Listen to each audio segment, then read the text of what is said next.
Hey everyone, and welcome to This Explainer. Today we've got a very specific mission. We are going to completely master the Hire Purchase Act 1967.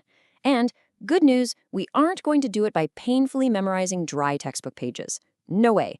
Instead, we're going to learn, understand, and totally lock this entire topic into your memory by following one continuous, unforgettable story. By the end of this, you'll literally be able to visualize the law in action, which is going to make your exam revision an absolute breeze. Let's get into it. Here's our quick roadmap for today. We'll start with beginning Ollie's HP journey, then look at rules, penalties, and insurance.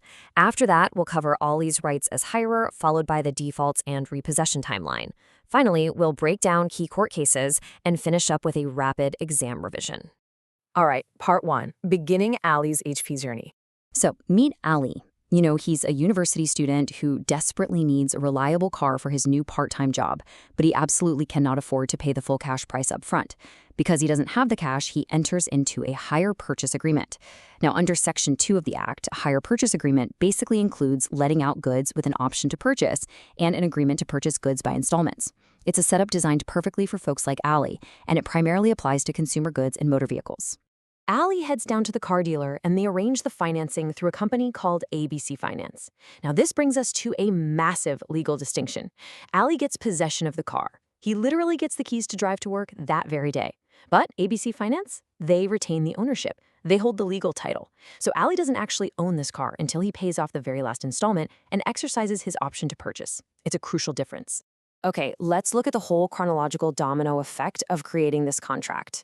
Before a single thing is signed, Section 4 requires ABC Finance to serve Ali a second schedule notice, which basically explains his financial obligations.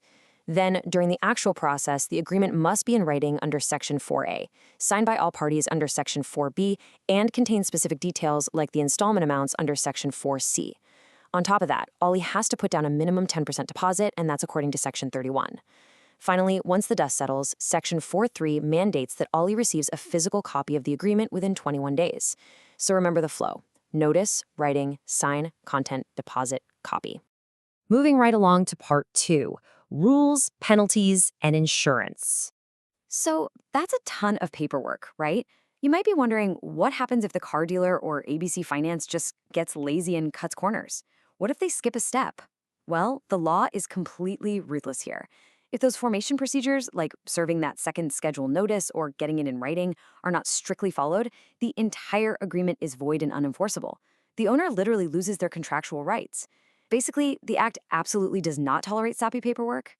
In fact, noncompliance is actually a criminal offense under Section 46, and the penalties are huge. For a corporate body like ABC Finance, a first offense brings a massive RM $100,000 fine. And if an individual dealer messes up, they're looking at a RM $25,000 fine or even up to 3 years in prison. No joke. Now, before Ollie can drive off into the sunset, we've got to talk about insurance under Section 26. Since Ollie is a university student, let's just say his driving skills might be a bit unproven. The law states that for motor vehicles, the owner must insure it in the hirer's name for the first year only. After that first year, Ollie has to renew it himself. But notice the legal difference here. If Ollie was financing a refrigerator or some other non-motor goods, it would need to be insured for the entire duration of the agreement. All right, part three, Allie's rights as hirer. So the paperwork is done, Ollie has his car, and he's been happily driving it for a year. The Hire Purchase Act grants Ollie some really powerful statutory rights while this contract is active. To easily remember Ollie's rights for your exam, just memorize this handy visual mnemonic: SMPAOE. S is for statement. Under Section 9, Ollie can request a statement of his financial position at any time. M is for move. If Ollie gets a new apartment, Section 11 says he can apply to move the goods, though he does need the owner's consent first. P is for payment appropriation. If Ollie happened to have 2 car loans, Section 10 lets him choose which loan his payment actually goes toward. A is for assign. Under Section 12, with consent, Ollie can assign his contract to someone else. O is for operation of law. Section 13 means if Ollie tragically passes away, his rights transfer over to his personal representative. And finally, E is for early completion and terminate. Let's say Ollie graduates, lands an amazing job, and gets a huge signing bonus. Section 14 lets him pay off the net balance early. Or, alternatively, under Section 15, he can just terminate the agreement entirely and return the car. Part 4, defaults and the repossession timeline. Well, every good story has a conflict, right? Unfortunately, Ollie loses his part-time job and starts missing his monthly installments.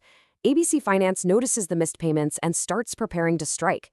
But here is the absolutely crucial point, and you need to remember this number. 2. Under Section 16, an owner absolutely cannot just show up and tow Ollie's car after one missed payment. There must be exactly 2 consecutive defaults in payment before ABC Finance can legally initiate the repossession process. Let's walk through this procedural timeline together step by step because it is highly testable. Once those 2 consecutive defaults happen, ABC Finance must serve a 4th schedule notice. Think of this as a 21-day warning bell. It gives Ollie a fair chance to catch up. Now, if those 21 days pass and Ollie still hasn't paid, repossession happens. And the agents must act lawfully, no force, and they have to show ID. After repossessing the car, ABC Finance has to serve a 5th schedule notice. This gives Ollie another 21 days to pay the arrears and the repossession costs if he wants to get his car back. It's only after that second 21-day period expires that ABC Finance can finally sell the car. So the flow is 4th notice, 21 days, repossess, 5th notice, 21 days, sell. Moving on to Part 5, Key Court Cases Explained. To absolutely crush your exam, you need to be able to back up Allie's story with real legal precedents. But don't worry, you don't need all the complicated jargon, just the core principles. First up, we have the Credit Corp case. Here, the hirer failed to pay installments, and the court affirmed exactly what we learned at the start. Ownership does not transfer to the hirer until it is fully paid off. Next is Tractors Malaysia. A bulldozer was repossessed, and the court clearly defined that it was a hire purchase agreement, not a straightforward sales contract, which meant the repossession was entirely lawful. And third, Affin Credit. This is the one about those super strict rules we talked about earlier. The owner failed to follow the exact formation steps, and the court threw it out, ruling the agreement completely void. And this brings us to a super relevant recent case from 2026, Public Islamic Bank. In this one, the hire of a Mercedes had paid more than 75% of the cash price, but then defaulted. Now, Section 16(1)(a) states that if the hire has paid less than 75%, you can just send the 4th schedule notice directly. But if they've paid more than 75%, the rules get a lot stricter. The court affirmed here that the repossession rules are incredibly strict but procedural, meaning the hire still has to be properly notified and given that chance to remedy the default before the car is taken away. Finally, Part 6, Rapid Exam Revision. All right, we are in the final sprint here.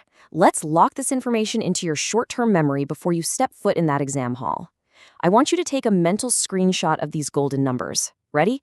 21 days. That's your waiting period for the 4th and 5th schedule notices and the time limit to hand over a copy of the agreement. 10%. That's the minimum initial deposit Allie had to pay. 2. The exact number of consecutive defaults needed before a repossession can start. 2/3. If Allie happens to pay 2/3 of the total price, Section 16(1)(b) says the owner actually needs a court order to repossess it. And 75%. That's the threshold that dictates whether an owner can directly send a 4th schedule notice under Section 16(1)(a). Oh, and whatever you do, do not forget the brand new 2026 amendments. Mentioning these is practically guaranteed bonus marks on your exam. The old flat rate and rule of 78, they're gone, replaced by the much more transparent effective interest rate, or EIR. Digital signatures and electronic documents are now totally legally allowed, which makes those formation steps we discussed way more modern. And definitely take note of the new rate caps. 17% for loans 5 years or less, and 16% for anything more than 5 years. So, as we wrap up this explainer, I want you to ask yourself, can you clearly visualize Ollie's entire journey right now, from desperately needing a car to signing that super strict paperwork, paying the 10% deposit, exercising his SMPOE rights, all the way down to missing 2 payments and triggering those 21-day notice periods? Because if you can replay Ollie's story in your head, you completely understand the legal reasoning behind the Hire Purchase Act. You are prepared, you are confident, and you are 100% ready to ace this exam. Good luck out there.